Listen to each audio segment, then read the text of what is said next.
ভোটের মুখে বিজেপির দুই নেতার সংঘর্ষে উত্তপ্ত রাতাবাড়ি। প্রকাশ্যে রাজপথে মারপিটে জড়িয়ে পড়লেন বিজেপির দুই সংখ্যালঘু নেতা। উত্তপ্ত গোটা এলাকা, গুরুতর আহত শাসক দলের নেতা।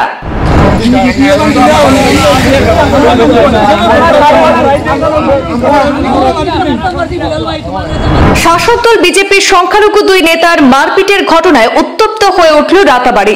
মারপিটের ঘটনায় গুরুতর আহত হয়েছেন বিজেপির সংখ্যালঘু নেতা রহিম উদ্দিন।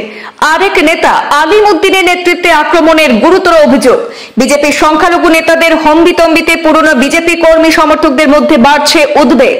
মূলত পঞ্চায়েত নির্বাচনকে ঘিরে উত্তপ্ত পরিস্থিতি আকার ধারণ করেছে রাতাবাড়িতে।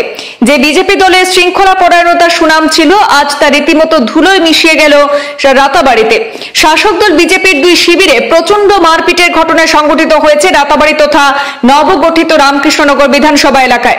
ঘটনার বিবরণে জানা গেছে, নবগঠিত পাতিয়ালা জিপির 5 নম্বর গ্রুপের সদস্য পদপ্রার্থী রহিম উদ্দিন আজ রবিবার দুর্লভছড়া খণ্ড উন্নয়ন কার্যালয়ে যাওয়ার জন্য ঘর থেকে বের হয়েছিলেন। আর সেখানে পৌঁছা মাত্র কার্যালয়ের বাইরে একই জিপির 2 নম্বর গ্রুপের সদস্য পদপ্রার্থী আলিম উদ্দিন নাকি তার বাহিনী নিয়ে রহিম উদ্দিনের উপর প্রাণঘাতী হামলা চালিয়ে বেধড়ক মারধর করেছে বলে অভিযোগ উঠেছে।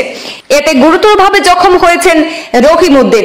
পূর্ব পরিকল্পিতভাবে অস্ত্রশস্ত্র নিয়ে গোপনে রাখা হয়েছে বলে অভিযোগ করেছেন। পরে সেখান থেকে রহিম উদ্দিনকে রাতাবাড়ি থানায় নিয়ে আসা হলে পুলিশ তড়িঘড়ি রহিম উদ্দিনকে চোরগোলা মিনি হাসপাতালে প্রেরণ করলে সেখানে কর্তব্যরত চিকিৎসক রহিম উদ্দিনের শারীরিক অবস্থার অবনতি দেখে সিভিল হাসপাতালে রেফার করেন। এদিকে রহিম উদ্দিনের সমর্থনে রাতাবাড়ি থানায় শতাধিক মানুষ ভিড় করেন। পুলিশ ইতিমধ্যে ঘটনার তদন্ত আরম্ভ করেছে।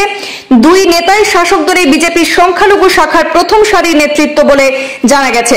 ঘটনার খবর পেয়ে তড়িঘড়ি ছুটে আসেন রামকৃষ্ণনগর সংখ্যালঘু মোর্চার সভাপতি তথা আলিপুর জেলা পরিষদের আসন দলীয় প্রার্থী রেজওয়ানা বেগমের প্রতিনিধি বিলাল উদ্দিন। সব মিলিয়ে রাতাবাড়ির রাজনীতিতে রীতিমতো উত্তাপ ছড়িয়ে পড়েছে।